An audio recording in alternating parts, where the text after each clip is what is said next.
Elle s'appelle Annabelle Caron. Elle est agente de développement à l'éducation et à la mobilisation du public au Comité de solidarité de Trois-Rivières. Et elle est aussi auteure pour certains textes de la Gazette de la Mauricie. Bonsoir. Bonsoir. Alors, édition du mois de mai, où l'on parle, entre autres, de commerce équitable. Ça, c'est un peu là, ton dada, là, c'est un peu ta spécialité. Et à savoir, est-ce qu'en Mauricie, est-ce qu'à Trois-Rivières, on se démarque? Est-ce qu'on est bon là-dedans? Oui, effectivement. En fait, moi, je suis sur le dossier depuis cette année, en fait, Trois-Rivières Ville équitable. Trois-Rivières a été désignée Ville équitable en 2013. C'était la 5e ville au Canada qui était désignée équitable. Donc, on peut dire qu'elle était assez avant-gardiste à ce niveau-là. Puis, depuis qu'elle a été désignée, même avant, mais plus sérieusement, disons, depuis 2013, avec le comité jeunesse du comité de solidarité Trois-Rivières, on fait des activités à tous les mois de mai.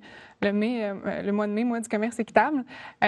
Donc, ça peut être des projections de films, comme cette année, on en fait un le 30 avril pour l'ouverture, en fait, de la programmation au Café Frida.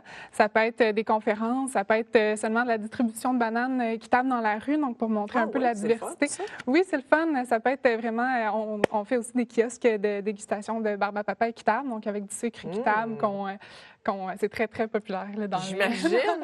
C'est où ça? Dans le fond, on en fait un beaucoup au Collège La Flèche à chaque année au Cégep. Cette année, on en fait un aussi au Provigo sur le boulevard des Forges le 4 mai. Qu'est-ce que ça prend pour être désigné ville équitable? En fait, il faut répondre à 5 critères. C'est l'organisation Fairtrade Canada qui décerne les certifications équitables.